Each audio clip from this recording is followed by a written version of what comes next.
ओम नमो भगवते वासुदेवाय। नमस्कार दर्शक बंधु, मु आपण माननकु मोर यूट्यूब चैनल आस्ट्रोधर्म प्रकाश को स्वागत करुछि। आसंता मे मास 18 तारिख राहु मीन राशि रु कुंभ राशि को चलन हेउछि। राहु कुंभ राशि रे आसंता 18 मास पर्यंत अवस्थान करिवे।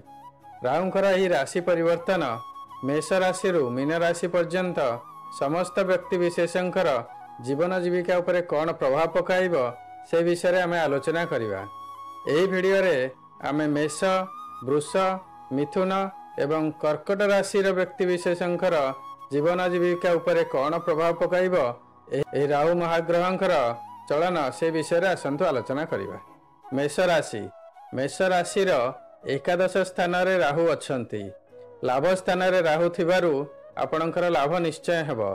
निजर इच्छा पूर्ति करिया पई कि आपण जे कौनसी लेवल को जाई परिबे, मात्र केबे कहार अनिष्ट करंतु नाही, काहाकु धोखा देवा पई चेष्टा करंतु नाही।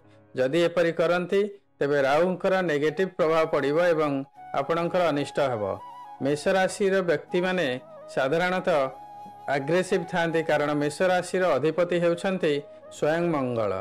तेणु आपण निजर आग्रेसिवनेस, आपणकर राग उपरे कंट्रोल रखंतु। समय अत्यंत उत्तम जीव। राहुंकर पंचम दृष्टि आपणकर भातृस्थान को, सप्तम दृष्टि संतान एवं विद्या स्थान को एवं नवम दृष्टि आपणकर विवाह स्थान को थिबारु आपणकर भाई भौणी मानक सहित, पुत्र कन्या सहित एवं वैवाहिक संपर्क रे उन्नति आसीबो।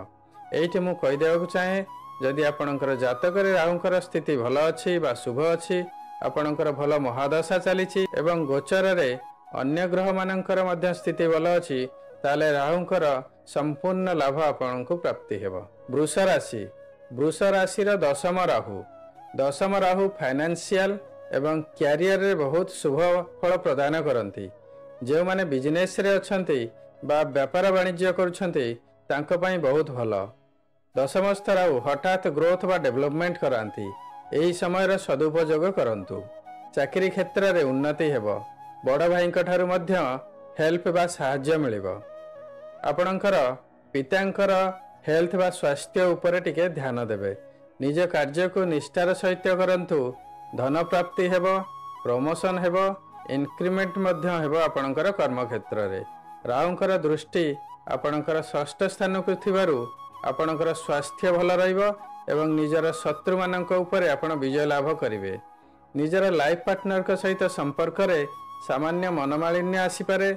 निज मन उपरे कंट्रोल रखंतु, राग उपरे कंट्रोल रखंतु। समय निश्चय भलरे जीव। मिथुन राशि नवमस्थ राहु व्यक्ति विशेषण को धार्मिक करि दिए।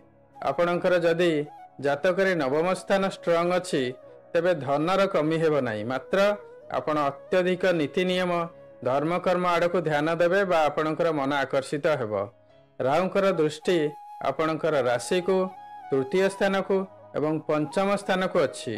आपण निज कार्य रे नेग्लेक्ट करिवे, तेणु कार्य क्षेत्र रे डिस्टर्बेंस हेबो। तेणु निजर कर्म क्षेत्र रे आपण नेग्लेक्ट न करी निष्ठार सहित कार्य करंतु।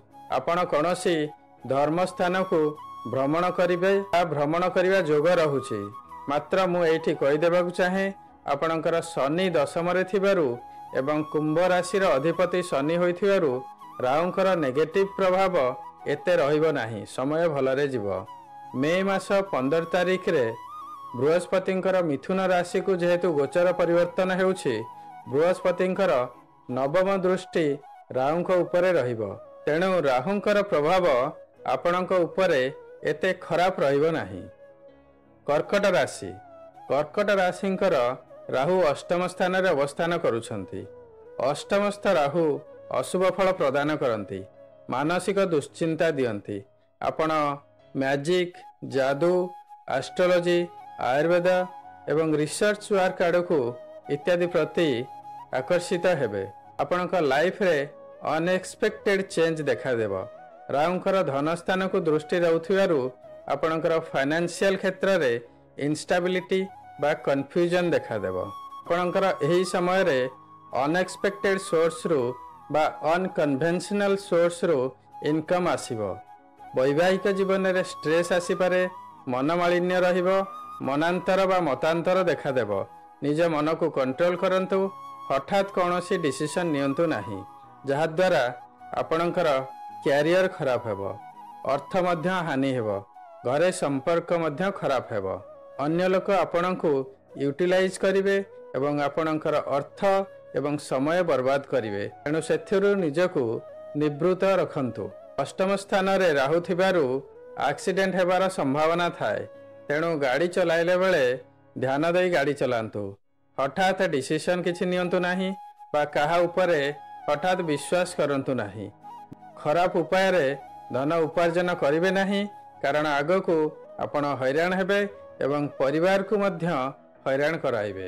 ମୁଁ ଏଇଠି କହିଦେବାକୁ ଚାହେଁ, କର୍କଟ ରାଶିର ନବମ ସ୍ଥାନରେ ଶନି ଅବସ୍ଥାନ କରିଥିବାରୁ ଶନି ମଧ୍ୟ ଶୁଭ ନାହାନ୍ତି।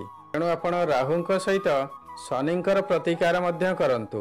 ରାହୁଙ୍କର ପ୍ରତିକାର ସ୍ୱରୂପ ରାହୁଙ୍କର ବୀଜ ମନ୍ତ୍ର ପ୍ରତ୍ୟେକ ଦିନ ଜପ କରନ୍ତୁ। ପ୍ରତ୍ୟେକ ଶନିବାର ଆପଣ ଶନି ମନ୍ଦିର ଯାଆନ୍ତୁ। ସୋରିଷ ତେଲ ବା ରାଶି ତେଲର ଦୀପ ଦାନ କରନ୍ତୁ। ପ୍ରତ୍ୟେକ ଦିନ ଶନିଙ୍କର ବୀଜ ମନ୍ତ୍ର ଜପ କରନ୍ତୁ। ପ୍ରତ୍ୟେକ ମଙ୍ଗଳବାର ହନୁମାନ ମନ୍ଦିର ଯାଆନ୍ତୁ ଏବଂ ହନୁମାନ ଚାଳିଶା ପ୍ରତ୍ୟେକ ଦିନ ଜପ କରନ୍ତୁ। ଆପଣ ନିଶା ଦ୍ରବ୍ୟ ଠାରୁ ନିଜକୁ ଦୂରରେ ରଖନ୍ତୁ। ଧର୍ମ କର୍ମ ପ୍ରତି ଧ୍ୟାନ ଦିଅନ୍ତୁ। ଯୋଗ, ପ୍ରାଣାୟାମ ଏବଂ ଧ୍ୟାନ ଇତ୍ୟାଦି କରନ୍ତୁ।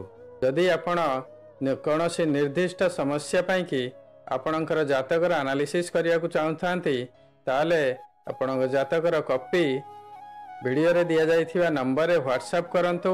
ଆପଣଙ୍କର ନାମ, ଜନ୍ମ ତାରିଖ, ଜନ୍ମ ସମୟ ଏବଂ ଜନ୍ମସ୍ଥାନ ଲେଖିକି ପଠାନ୍ତୁ। ମୁଁ ତା'ର ପ୍ରପର ଆନାଲିସିସ୍ କରିବି ଏବଂ ଜ୍ୟୋତିଷ ଶାସ୍ତ୍ର ସମ୍ମତ ରିପୋର୍ଟ ଆପଣଙ୍କୁ ପଠାଇବି। 8ରୁ 10 ଦିନ ସମୟ ଲାଗିବ। ଦୟାକରି ଧୈର୍ଯ୍ୟ ଧରି ଅପେକ୍ଷା କରିବେ। ଆଶା କରୁଛି ଏହି ଭିଡ଼ିଓଟି ଆପଣଙ୍କୁ ଭଲ ଲାଗିଥିବ। ଯଦି ଭଲ ଲାଗିଛି ତାହେଲେ ଲାଇକ୍ କରିବେ, ସେୟାର କରିବେ। ଆପଣଙ୍କର ମତ କମେଣ୍ଟ ସେକ୍ସନରେ ନିଶ୍ଚୟ ଲେଖି ଜଣାଇବେ। ଯଦି ବର୍ତ୍ତମାନ ପର୍ଯ୍ୟନ୍ତ ମୋ ଚ୍ୟାନେଲକୁ ଆପଣ ସବସ୍କ୍ରାଇବ୍ କରିନାହାନ୍ତି, ତାହେଲେ ସବସ୍କ୍ରାଇବ୍ ନିଶ୍ଚୟ କରିବେ। ସର୍ବେ ଭବନ୍ତୁ ସୁଖିନଃ, ସର୍ବେ ସନ୍ତୁ ନିରାମୟା, ସର୍ବେ ଭଦ୍ରାଣି ପଶ୍ୟନ୍ତୁ, ମା କଶ୍ଚିତ୍ ଦୁଃଖଭାଗ୍ ଭବେତ୍। ନମସ୍କାର।